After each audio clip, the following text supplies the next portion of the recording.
The 100,000 Sons of St. Louis was the popular name for a French army mobilized in 1823 by the Bourbon King of France, Louis XVIII, to help the Spanish Royalists restore King Ferdinand VII of Spain to the absolute power of which he had been deprived during the Liberal Triennium. Despite the name, the actual number of troops was around 60,000. The force comprised some 5 army corps and was led by Duke of Angoulême, the son of the future King Charles X of France. Context: in 1822, Ferdinand VII applied the terms of the Congress of Vienna, lobbied for the assistance of the other absolute monarchs of Europe, in the process joining the Holy Alliance formed by Russia, Prussia, Austria and France to restore absolutism. In France, the ultra-royalists pressured Louis XVIII to intervene. To temper the counter-revolutionary ardor, the Duc de Richelieu deployed troops along the Pyrenees Mountains along the France-Spain border, charging them with halting the spread of Spanish liberalism and the yellow fever from encroaching into France. In September 1822, this cordon sanitaire became an observation corps and then very quickly transformed itself into a military expedition. France considers intervention. The Holy Alliance refused Ferdinand's request for help, but the Quadruple Alliance at the Congress of Verona in October 1822 gave France a mandate to intervene and restore the Spanish monarchy. On the 22nd of January 1823, a secret treaty was signed at the Congress of Verona, allowing France to invade Spain to restore Ferdinand VII as an absolute monarch. With the agreement from the Holy Alliance, on the 28th of January 1823, Louis XVIII announced that 100,000 Frenchmen are ready to march, invoking the name of St. Louis to safeguard the throne of Spain for a grandson of Henry IV of France. At the end of February, France's Chambres voted an extraordinary grant for the expedition. Chateaubriand and the ultra-royalists rejoiced. The royal army was going to prove its bravery and devotion in the face of Spanish liberals, fighting for the glory of the Bourbon monarchy. The new Prime Minister, Joseph de Villiers, intended to oppose the war. The operation's cost was excessive, the army's organization was defective and the troops' loyalty was uncertain. The superintendent of the military was unable to assure logistic support for the expedition's 95,000 men concentrated in the bases Pyrenees and the lands with 20,000 horses and 96 artillery pieces. To remedy his doubts, he had to consult the munitions supply, Souvrade, who quickly concluded that marches in Spain were as favorable to his own interests as to those of the army, even if they would be to the detriment of the public treasury.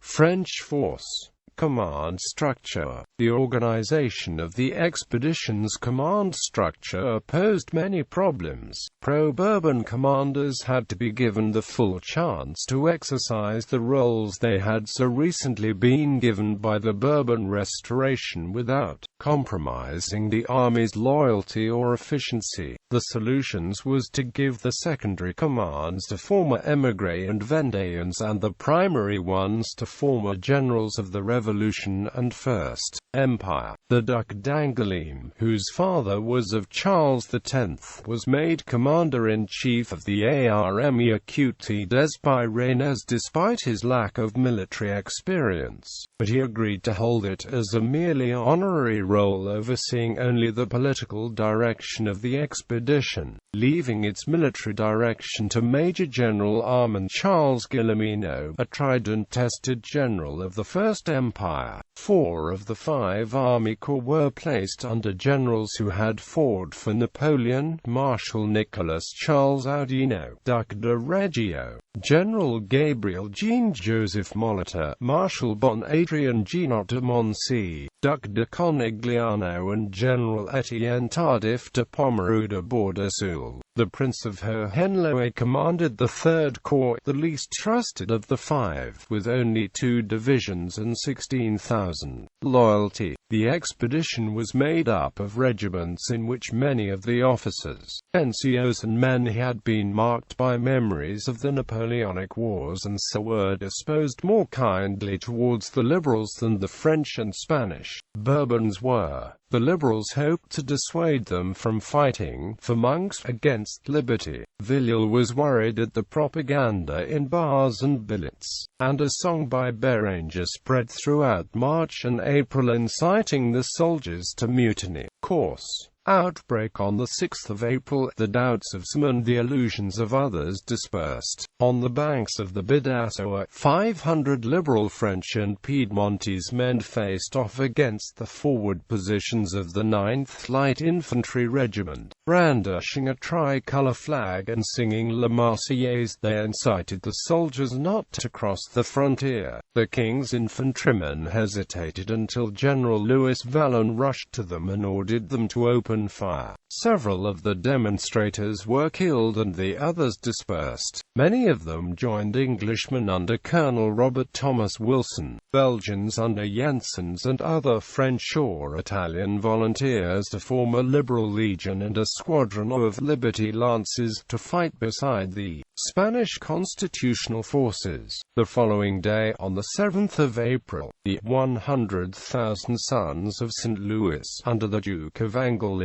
entered Spain without opposition from the constitutional government's forces and with the support of the middle classes and part of the urban population. French advance. In the north, Hohenlohe's Third Corps forced General Murillo to retreat before rallying his troops. The French were left in control of Navarre, the Asturias and Galicia. However, lacking siege equipment, they were unable to blockade the towns, where the Liberals continued to resist for several more months. The city of Corunna surrendered on the 21st of August, Pamplona on the 16th of September, and San Sebastian on the 27th of September. To the east and the southeast, Gabriel Jean-Joseph Molitor pushed back General Francisco Ballesteros into Aragon, pursuing him as far as Murcia and Granada, winning an engagement at Campillo de Arenas on the 28th of July and forcing his surrender on the 4th of August. At Jaéquen, he defeated the final columns of Rafael Rigo, who was captured by the absolutists on the 15th of September and hanged in Madrid on the 7th of November. 2 days before the fall of Alicante, in Catalonia, Montse managed to quell General Miner's regular and guerrilla forces, with Barcelona surrendering only on the 2nd of November. Andalusian front. More decisive operations spread across Andalusia, since it was the site of Cadiz, transformed into the Constitutionalists' provisional capital and thus the French forces' main strategic objective. It contained the Cortes and the imprisoned king and was defended by a garrison of 14,000 men. At first regard, then Generals Henry Joseph O'Donnell, Count of La Bisbal, Quiroga and Miguel de Alava led the action. Access to the city was protected by the batteries of Fort Santa Catalina and Fort San Sebastian to the west, Fort Santi Pietri to the east and above all by the fortified peninsula of Trocadero, where Colonel Garce positioned 1,700 men and 50 guns, under the command of General Etienne Tardif de Pomereux de Bordeaux, soon joined by the Duc d'Angoulême and Guillemino, the infantry of Generals Bourmont, Aubert and Goujon, the cavalry of Foissac-Latour, the artillery of Louis Tierlet and the engineers under Guillaume de la Brunerie took up positions before Cadiz from mid-July, forced to use several naval divisions for surveillance of Spain's Atlantic and Mediterranean ports and coasts. The French Navy was able to spare only a small squadron of 10 ships under Counter-Admiral Jacques Félix Emmanuel Hamelin to blockade the city. That proved too small a force for Hamelin to succeed in this mission, and so on the 27th of August he was replaced by Counter-Admiral Desroches, then by Duperrey, who arrived only on the 17th of September, with meagre reinforcements. Conclusion: on the 31st of August the French infantry assaulted Fuerte de Trocadero and at the cost of 35 killed and 110 wounded successfully captured it, turning its powerful guns towards Cadiz. On the 20th of September, Fort Sancti-Petri fell in its turn in a combined Army-Navy operation. On the 23rd of September, the guns of the Sancti-Petri and Trocadero forts and of Duperrey's fleet bombarded the town, and on 28 the Constitutionalists judged the town lost. Thus, the Cortes decided to dissolve itself, give back absolute power to Ferdinand VII and hand him over to the French. On the 30th of September Cadiz surrendered, and on the 3rd of October more than 4,600 French troops landed at its port. The French army fired its last shots in Spain at the start of November. On the 5th of November, the Duke of Angoulême left Madrid and re-entered France on the 23rd of November, leaving behind an occupying force of 45,000 men under the command of Bourmont. Spain was then progressively evacuated but was fully completed only in 1828.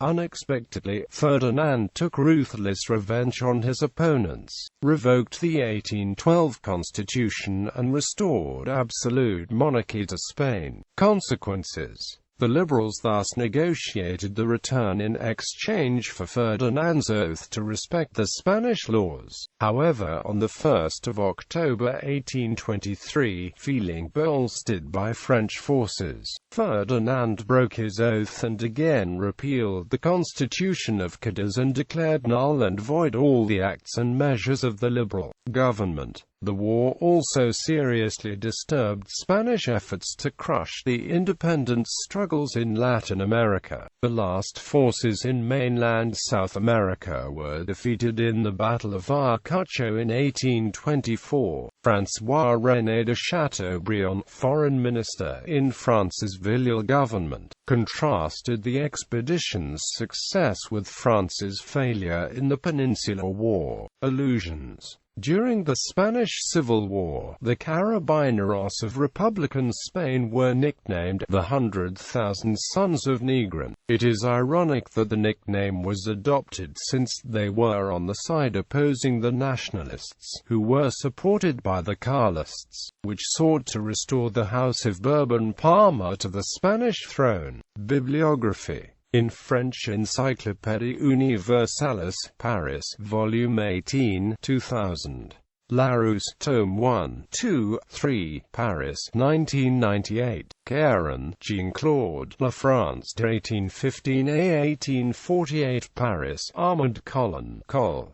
Cursus, 2004, 193p. Corvisia, André, Histoire militaire de la France, de 1715 à 1871, Tome 2, Paris, Presses Universitaires de France, Quadrige Collection, 1998, 627p. Demieux, Francis, La France du XVIII 1814–1914, Soy, 2000, 606p. Dalphy, Anne, Histoire de l'Espagne de 1814 à nos jours, Le défi de la modernisation, Paris, Armand Colin, 128 Collection, 2005, 127p. Durosel, Jean-Baptiste, L'Europe de 1815 à nos jours, Vie politique et relations internationales, Paris, Presses Universitaires de France, Nouvelle Clio, Collection, 1967, 363p. Garrigues, Jean, Le Combrade, Philippe, La France au 19e siècle, 1814–1914, Paris, Armand Colin, Campus Collection, 2004, 191p. Lever Evelyn, Louis XVIII,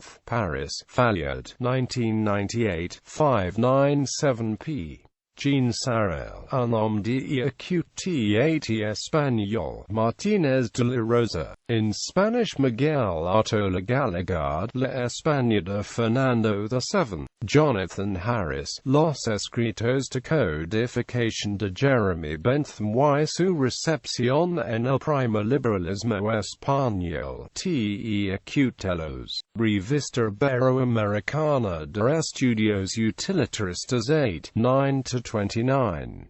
W. Ramirez de Villa Arauxa, Fernando VII, Rey Constitucional, Historia Diplomática de España de 1820 a 1823.